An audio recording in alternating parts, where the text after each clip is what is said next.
दोस्तों आज हम कोऑर्डिनेशन कंपाउंड पर बात करेंगे और कोऑर्डिनेशन कंपाउंड क्लास 12th का हमारा बहुत स्पेशल चैप्टर है और इसको हिंदी में उपसह संयोजक यौगिक बोलते हैं। तो आज का जो वीडियो ये हम बना रहे हैं ये अपने कोचिंग क्लास में ही बना रहे हैं। यहाँ पर बच्चे बैठे हुए हैं तो ये कुछ जरूर बातें कर रहे हैं। हम इनसे कह रहे हैं कि आप लोग शांत रहिए, लेकिन ये लोग मान नहीं रहे हैं। तो थोड़ी बहुत आवाज़ आपको हो सकता सुनने को मिले, लेकिन अभी बात नहीं करेंगे। तो जो भी 12th के स्टूडेंट हैं जो बोर्ड का परीक्षा इस बार 12th का देंगे, उनके लिए भी ये चैप्टर इम्पोर्टेंट है। और जो हमारे साथी टीजीटी पीजीटी की तैयारी कर रहे हैं उनके लिए भी ये चैप्टर बहुत इम्पोर्टेंट होगा। और इनके अलावा जो नीट और IIT JEE के स्टूडेंट हैं उनके लिए भी ये चैप्टर इम्पोर्टेंट है।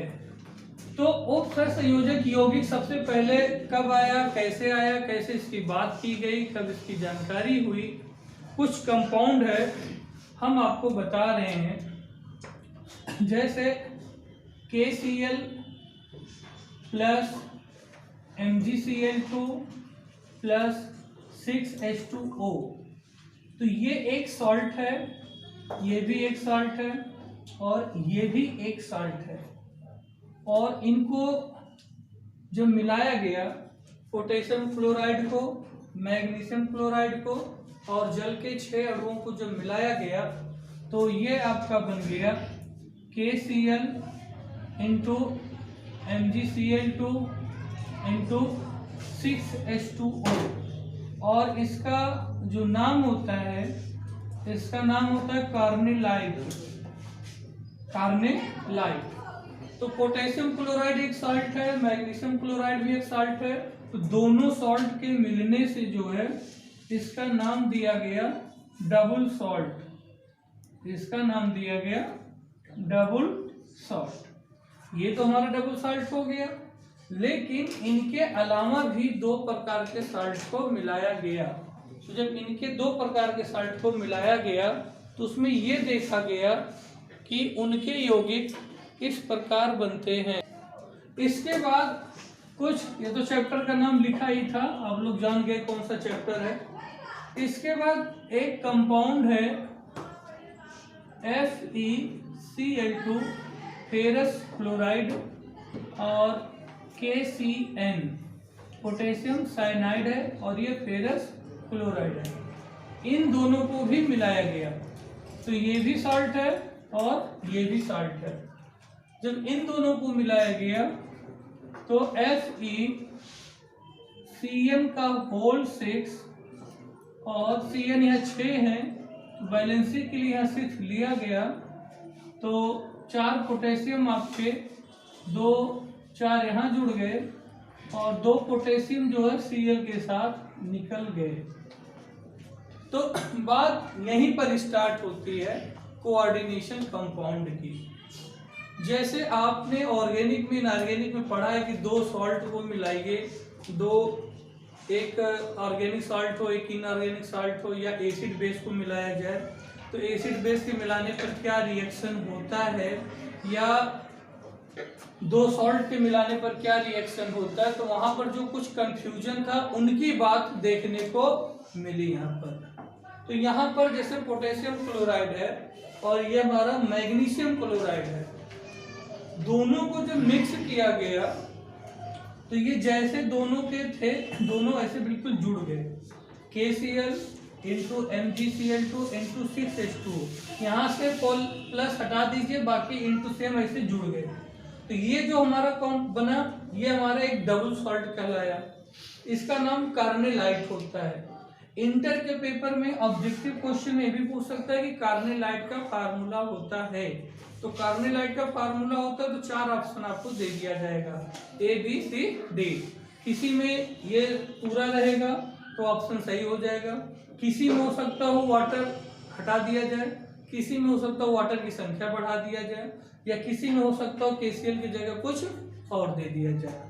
अब समस्या यह है कि पोटेशियम क्लोराइड भी सॉल्ट था, मैग्नीशियम क्लोराइड भी सॉल्ट था, यानी ये भी सॉल्ट है ये भी सॉल्ट है, दोनों के मिलने से हमारा डबल सॉल्ट बना। लेकिन यहाँ पर फेरस क्लोराइड भी साल्ट है, पोटेशियम साइनाइड भी साल्ट है, इनके मिलने से इस प्रकार का कंपाउंड बन गया। तो कंडीशन ये हुआ कि जब दो सॉल्ट के मिलाने से ये भी बन रहा है और दो सॉल्ट के मिलाने से ये भी बन रहा है, तो इन दोनों के गुणों में डिफरेंट क्या होगा। तो जो कॉम्प्लेक्स इस तरीके से बन गया, इसी को ही हम लोग कोऑर्डिनेशन कंपाउंड कहते हैं, और हिंदी में इसको हम संकुल यौगिक कहते हैं, और संकुल का हो जाएगा कॉम्प्लेक्स कंपाउंड हो जाएगा। तो अब हमको इस चैप्टर में केवल इतना पढ़ना है प्रारंभ में कि डबल सॉल्ट और संकुल यौगिक में क्या अंतर होता है। तो डबल सॉल्ट में और संकुल यौगिक में क्या अंतर है, ये हो गया। अच्छा, एक डबल सॉल्ट तो आप कार्बोनाइट सुन लिए, एक डबल सॉल्ट आपको हम और बता दें, K2SO4 और इंटू Al2SO4 का होल थ्राइस और इंटू 24H2O, ये आपका जो है पोटास एलम का फार्मूला है, जो हम लोग हाई स्कूल से पढ़ते चले आ रहे हैं। इसको हम बोलते हैं फिटकरी का फार्मूला, K2SO4 इंटू Al2SO4 का होल थ्राइस इंटू 24H2O, इसको हम पोटास एलम बोलते हैं। तो एक डबल सॉल्ट आपका कार्बोनाइट हो गया, एक डबल सॉल्ट आपका पोटेशियम एलम हो गया, और एक डबल सॉल्ट हम आपको और बता दें, NH4 का whole twice SO4 into FeSO4 into 7H2O। एक फार्मूला हम आपका यहाँ पे लिख दे रहे हैं, अमोनियम फेरस सल्फेट NH4 का whole twice into FeSO4 into 7H2O। तो ये अमोनियम फेरस सल्फेट है, इसको जो है मोहर लवण बोलते हैं, इसको जो है मोहर लवण बोलते हैं। तो तीन डबल सॉल्ट आपके एग्जाम्पल हो गए, एक कार्बोनाइट हो गया, एक आपका फिटकरी हो गया, और एक आपका मोहर लवण हो गया।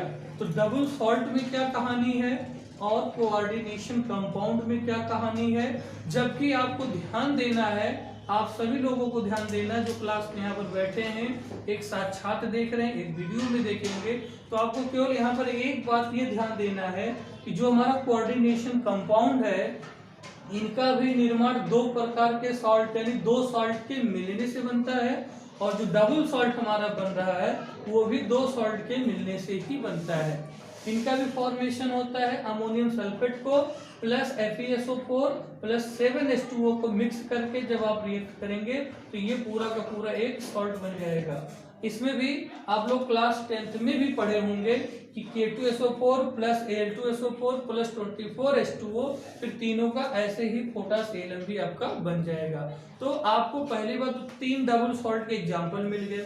पहला आपका एग्जाम्पल है कार्बोनाइट, कार्बोनाइट का क्या नाम होगा, पोटेशियम मैग्नीशियम क्लोराइड। उसके बाद एक डबल सॉल्ट का एग्जाम्पल है फेरस अमोनियम लवण, जिसको हम मोहर लवण बोलते हैं, और एक हो गया आपका फिटकरी का पोटेशियम एल्युमिनियम सल्फेट। तो तीन एग्जाम्पल आपके यहाँ पे डबल सॉल्ट के मिल गए, और एक एग्जाम्पल आपका जो कोऑर्डिनेशन कंपाउंड का मिल गया। तो आप इसका स्क्रीनशॉट ले लीजिए। दूसरी चीज अब हम ये पढ़ेंगे कि दो सॉल्ट के मिलने से कोऑर्डिनेशन कंपाउंड भी बन रहा है और दो सॉल्ट के मिलने से डबल सॉल्ट भी बन रहा है, लेकिन इन दोनों में आगे क्या डिफरेंस होगा वो हम लोग बात करेंगे। और इसी डबल सॉल्ट और कोऑर्डिनेशन कंपाउंड के बनने के कारण इस चैप्टर में हम लोग देखेंगे कि दोनों में अंतर क्या है। आप लोग इसका स्क्रीनशॉट ले लीजिए। आप लोगों ने इसको नोट कर लिया होगा। अब हम मेन चीज ये देखेंगे कि ये एक कोऑर्डिनेशन कंपाउंड है और ये एक डबल सॉल्ट है, दोनों में डिफरेंट क्या है उसकी बात हम लोग करेंगे। समझ गए? तो पहला पॉइंट तो ये है कि पहले हम एक कॉलम बना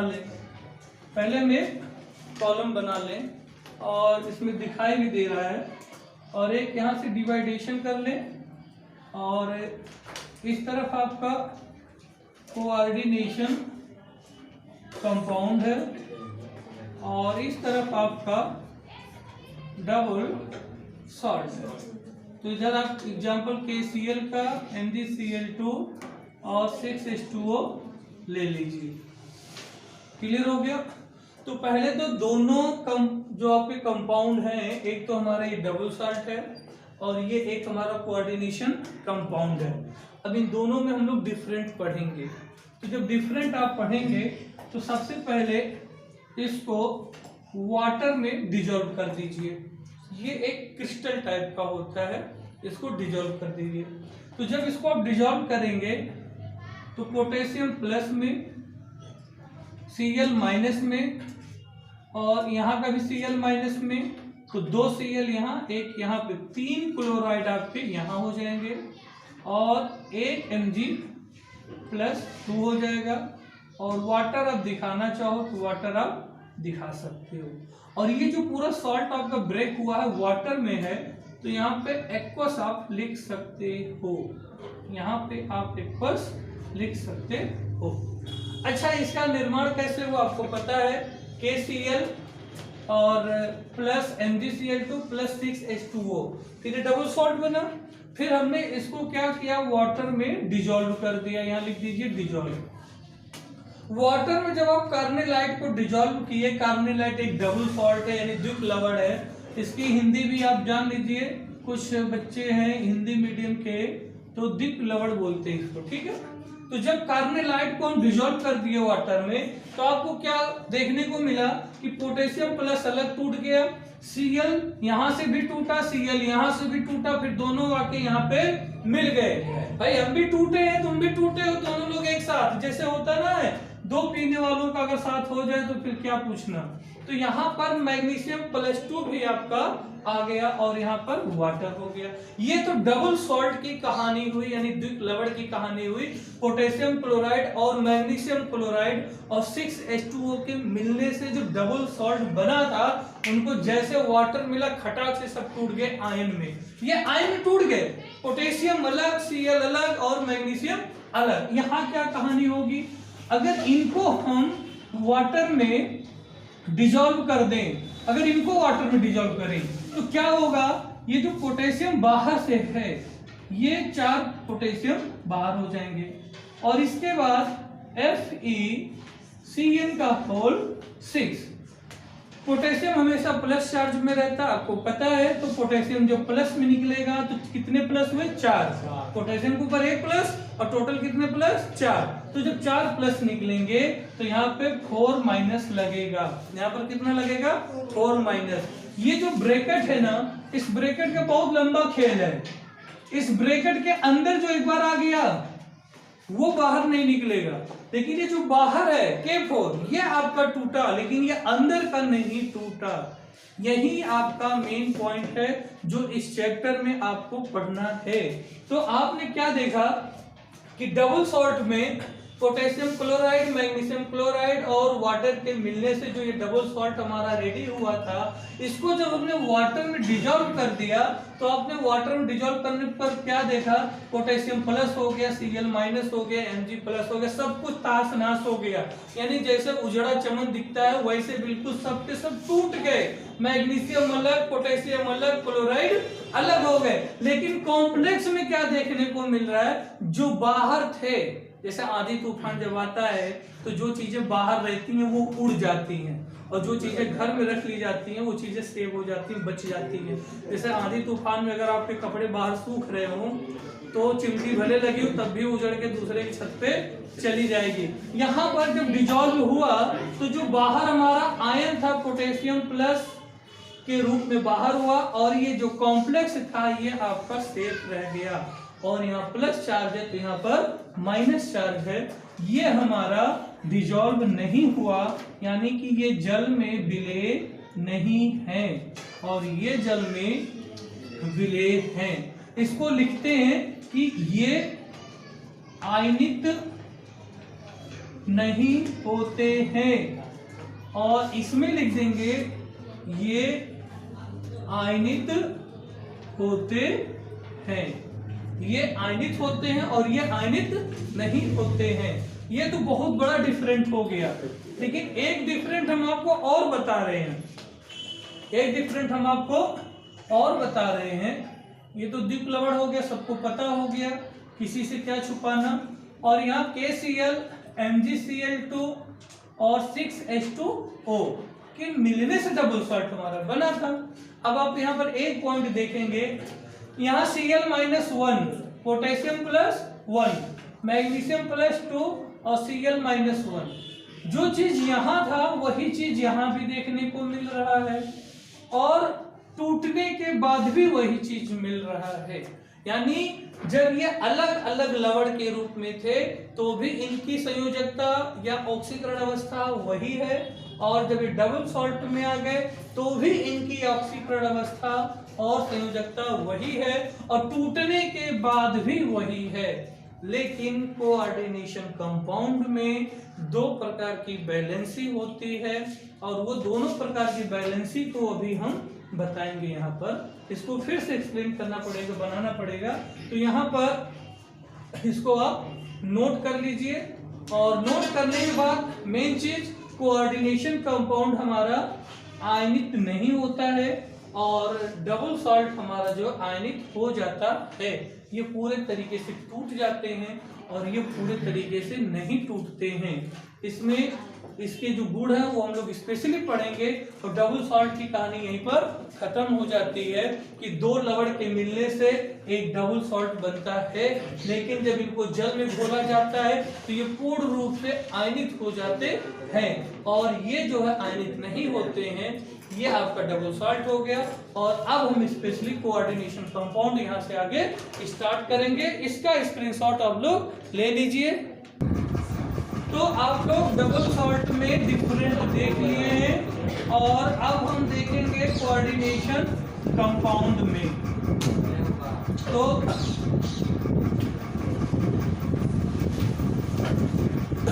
ये बहुत इंपॉर्टेंट है और आपके लिए यहाँ से 1 मार्क या 2 मार्क्स का बहुत जरूरी क्वेश्चन आपका यहाँ से बन रहा है।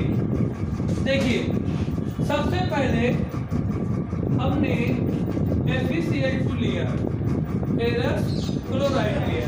फेरस क्लोराइड का रिएक्शन 6KCl से करा दिया, तो आपका बन गया FeCl का होल 6 और पोटेशियम 4 इधर, और ये आपका 2KCl। अब बहुत ध्यान से आप लोग देखिएगा इसमें, और जो चीज ना समझ में आएगी वो आप कमेंट करके पूछ भी सकते हो, लेकिन हम आपको जो बता देंगे उसमें से पूछने के अलावा कुछ रहेगा ही नहीं। ठीक है, ये गारंटी है कि आप इस वीडियो को अगर पूरा देख रहे हैं, आप समझ रहे हैं, तो इसमें से 2 नंबर कहाँ से आएगा वो हम आपको बता दे रहे हैं। 2 नंबर फिर भी हमने कम बताया है, कम से कम 4 नंबर यहाँ से आएगा, केवल इसी कंपाउंड से, इसी एग्जाम्पल से। सब बच्चे जानते हैं कि ये हमारा जो फेरस क्लोराइड है, फेरस क्लोराइड में क्लोरीन -1 होता है, 2 क्लोरीन जुड़ा है, 2 माइनस, तो आयरन के ऊपर कितना चार्ज हो गया, +2 का चार्ज हो गया। और यहाँ पर Cl एक माइनस है, पोटेशियम एक प्लस। इसके बाद जब फेरस क्लोराइड का इस सॉल्ट का रिएक्शन पोटेशियम साइनाइड सॉल्ट से हो रहा है, तो आपने देखा कि ये जो Cl है Fe पर अटैक कर रहा, Cl हट रहा है, Cl यहाँ 6 कैसे जुड़े होंगे ये चीज है। तो यहाँ पर हम आपको बता दें कि ये जो हमारा पोटेशियम 4 है ये आउटर आयन होते हैं, ये आउटर आयन होते हैं जो बाहर से इस कॉम्प्लेक्स को घेर लेते हैं। दूसरी चीज, ये जो +2 दिख रहा है आयरन का, इस समय आपको क्या दिख रहा है कि आयरन को 2 क्लोरीन जुड़े हैं, आयरन से 2 क्लोरीन जुड़े हैं। तो यहाँ पर आयरन की जो प्राइमरी बैलेंसी है, आयरन की जो प्राइमरी बैलेंसी है वो कितनी है, 2, क्योंकि आयरन के साथ कितने क्लोरीन जुड़े हैं, 2। तो आयरन की प्राइमरी बैलेंसी कितनी होगी, 2। अब यहाँ पर आपको क्या देखने को मिल रहा है कि आयरन को कितने सीएन जुड़े हुए हैं, 6। ये इनकी संरचना होती है, आपको अभी हम बता दे रहे हैं, लेकिन आगे चल के हम आपको फिर से बताएंगे कि ये संरचना कैसे बनी। 1 सीएन, 2, 3, 4, 5 और ये 6 सीएन जुड़ गए। तो यहाँ पर आयरन के साथ 2 क्लोरीन थे, तो इनकी जो प्राइमरी वैलेंसी थी, यानी जो सबसे पहले जुड़े आयन हो या एलिमेंट हो या मॉलिक्यूल हो, उनके जो नंबर है, तो यहाँ आयरन के साथ 2 क्लोरीन जुड़े हैं, तो इनकी प्राइमरी वैलेंसी 2 हो गई। लेकिन आपको यहाँ क्या देखने को मिल रहा है, आयरन के साथ 6 साइनाइड ग्रुप जुड़े हुए हैं, तो इसको हम बोलते हैं सेकेंडरी वैलेंसी। इसको हम बोलते हैं सेकेंडरी वैलेंसी। तो सेकेंडरी वैलेंसी में आयरन के साथ कितने साइनाइड जुड़े हैं, 6। तो सेकेंडरी वैलेंसी 6 और प्राइमरी वैलेंसी 2। आपको अगर एक एग्जांपल दे दिया जाए कि इस एग्जांपल में प्राइमरी वैलेंसी कितनी है और सेकेंडरी वैलेंसी कितनी है, मान लो हमने ये एग्जांपल दे दिया, ये एग्जांपल दे दिया K3FeCN का होल 6। अब इसमें पूछा जाए सेकेंडरी वैलेंसी कितनी है, तो सेकेंडरी वैलेंसी कॉम्प्लेक्स बनने के बाद ही आती है, तो सेकेंडरी वैलेंसी 6 हो गई। लेकिन प्राइमरी वैलेंसी क्या होगी, वो 3 होगी, क्योंकि जब इसका ऑक्सीडेशन नंबर निकालेंगे तब 3 ही निकलेगी। और इस कॉम्प्लेक्स में जब आप ऑक्सीडेशन नंबर निकालेंगे आयरन का, तो आपका +2 ही निकलेगा, ये भी गारंटी है। तो जो +2 है वो प्राइमरी वैलेंसी है, और ये जो 6CN है वो आपकी सेकेंडरी वैलेंसी है। और इसी सेकेंडरी वैलेंसी को ही हम लोग कोऑर्डिनेशन नंबर भी कहते हैं। कोऑर्डिनेशन नंबर कितने हो जाएंगे, 6। आयरन से कितने लिगेंड जुड़े हैं, 6। हमने लिगेंड का नाम लिया है, तो ये जो मेटल से जुड़े हैं CN, इसी को हम लोग लिगेंड कहते हैं। तो नंबर ऑफ लिगेंड को ही हम कोऑर्डिनेशन नंबर 6 कहते हैं, और कोऑर्डिनेशन नंबर को हिंदी में हम समन्वय संख्या बोलते हैं। अब इसमें से देखिए कितने क्वेश्चन तैयार हो रहे हैं। K4FeCN का होल 6। एक तो इसका IUPAC नाम होगा, IUPAC नाम हम अगले वीडियो में देंगे। और इसमें प्राइमरी वैलेंसी 2, सेकेंडरी वैलेंसी 6, समन्वय संख्या 6।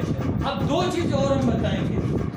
ये जो हमारा आउटर है था, ये जो हमारा मेटल है आयरन, जो मेटल है ये हमारा लुईस एसिड होता है, ये हमारा लुईस एसिड होता है। और ये जो लिगेंड CN है ये इलेक्ट्रॉन देता है, इसलिए इसे हम लुईस बेस कहते हैं। तो जो नंबर ऑफ लिगेंड होता है वो समन्वय संख्या होगा, और जो नंबर ऑफ टोटल लिगेंड होंगे वो सेकेंडरी वैलेंसी भी होते हैं। और जो ऑक्सीडेशन नंबर निकलता है वो हमें ये बताता है कि सॉल्ट यानी कोऑर्डिनेशन बनने के पहले जब वो सॉल्ट था तब उसका ऑक्सीडेशन नंबर क्या रहा होगा, वही हमारा प्राइमरी वैलेंसी होगा। अब दोस्तों आपको अगर हम इस क्वेश्चन में ये पूछें कि K3FeCN का होल 6, K3FeCN का होल 6, इनमें लुईस एसिड कौन है, तो आप क्या बताएंगे।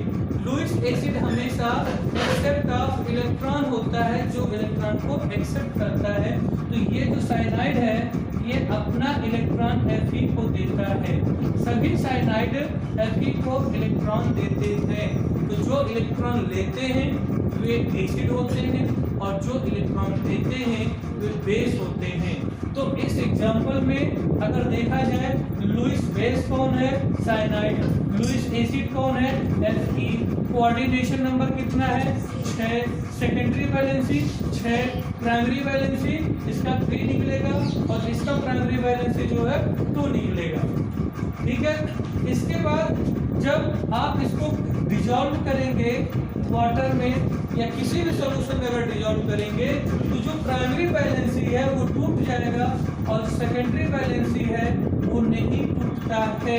यानी आप ये कह सकते हो कि सेकेंडरी वैलेंसी आयनिजेबल नहीं होगी और जो प्राइमरी वैलेंसी होगी वो आयनिजेबल होगी।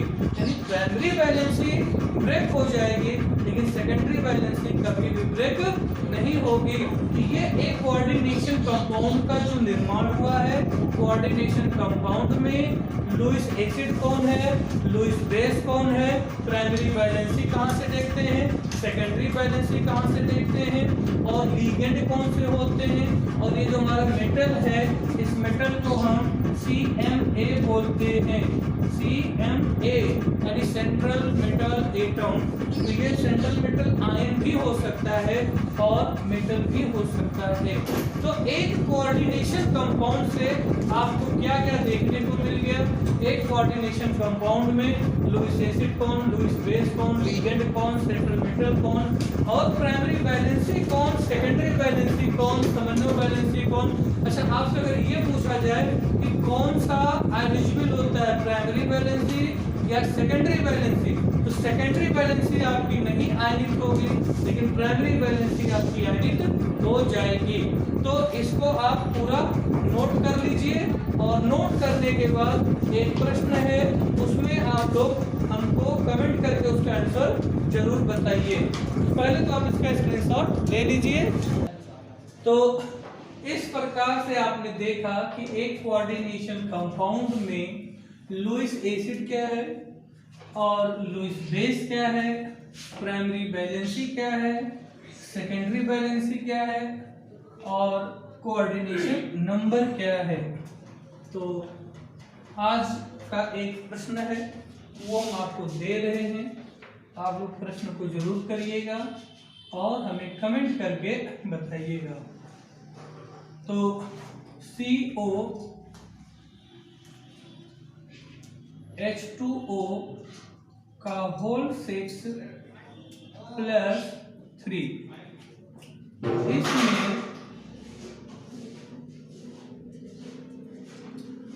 इसमें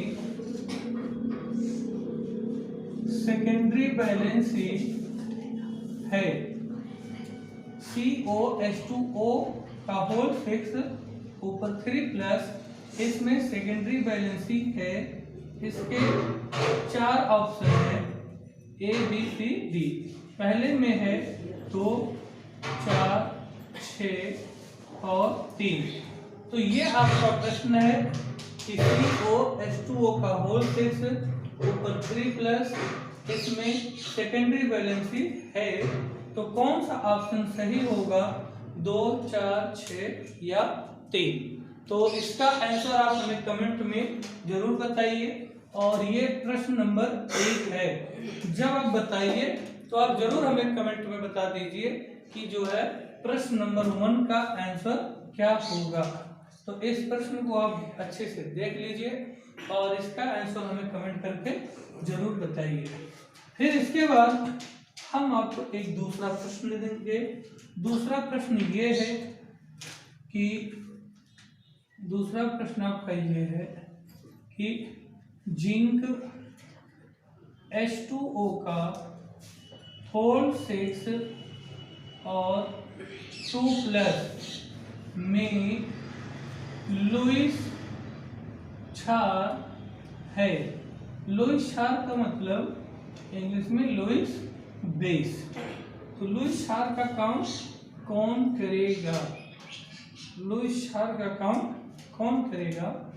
तो जिंक होगा या H2O होगा या जिंक +2 होगा या आपका कोई नहीं।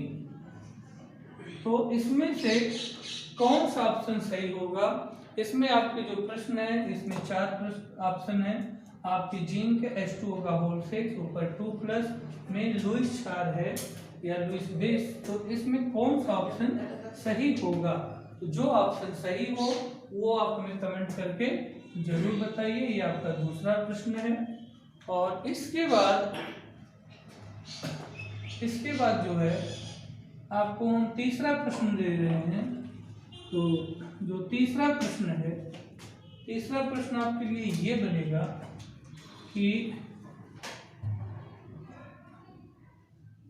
निम्न में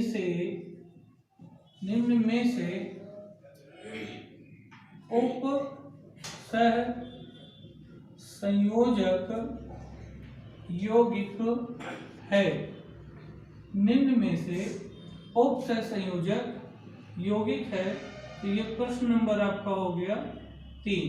ये प्रश्न नंबर 3 हो गया और इसके 4 ऑप्शन हैं A, B, C, D।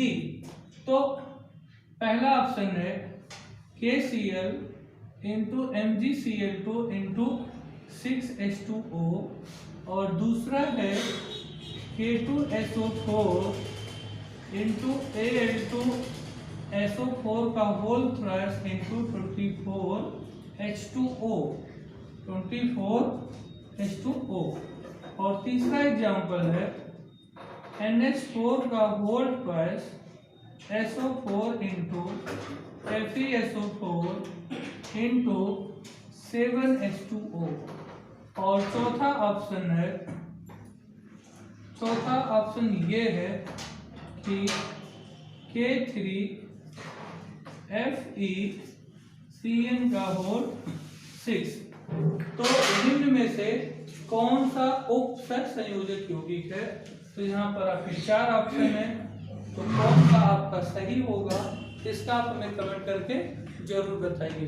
ये क्वेश्चन आपका बहुत सिंपल है, हमने इसलिए आपको ये आंसर दिया है क्वेश्चन कि आप अगर हमारा पूरा वीडियो देखे हैं तो उसमें से आप ये जरूर बता लेंगे कि इसमें से कौन से ऑप्शन सही हैं। इसके बाद इसमें से आप सही ऑप्शन बताइए। इसके बाद हम आपको प्रश्न नंबर 4 दे रहे हैं। प्रश्न नंबर जो हमारा 4 है, प्रश्न नंबर 4 में Na3FeCN का होल 6 में प्राइमरी बैलेंसी और सेकेंडरी बैलेंसी क्रमशः है। प्राइमरी बैलेंसी और सेकेंडरी बैलेंसी क्रमशः है। तो कौन सा ऑप्शन सही होगा ये आप बताइए। यहाँ पर हो जाएगा आपका 2, 4, 3, 6 और 6, 3 और 4, 2। तो यहाँ पर आपके 4 ऑप्शन है और ये आपका कंपाउंड है Na3FeCN का होल 6 में प्राइमरी बैलेंसी और सेकेंडरी बैलेंसी क्रमशः है। तो पहला ऑप्शन है 2, 4, यानी प्राइमरी बैलेंसी हमारा 2 हो सकता है, सेकेंडरी बैलेंसी 4 हो सकता है, या प्राइमरी बैलेंसी 3 हो सकता है, सेकेंडरी बैलेंसी 4 हो सकता है।